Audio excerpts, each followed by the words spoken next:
శ్యామల వాళ్ళమ్మ చచ్చిపోయింది 20 రోజులు ఈ మధ్య నోటీసులు వచ్చాక నోటీసులు వచ్చిన తర్వాత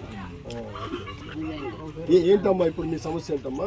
మా సమస్య లేదండి, ఆడ ఉంచుకున్నాం మోటార్ కాడ, అదేం లేదు రోడ్డు పడుతుంది అన్నారు.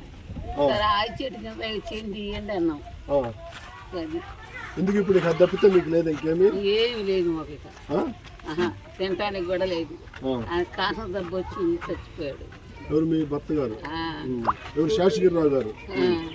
కూతురు ఏదో దెబ్బ చేసి చచ్చిపోయింది.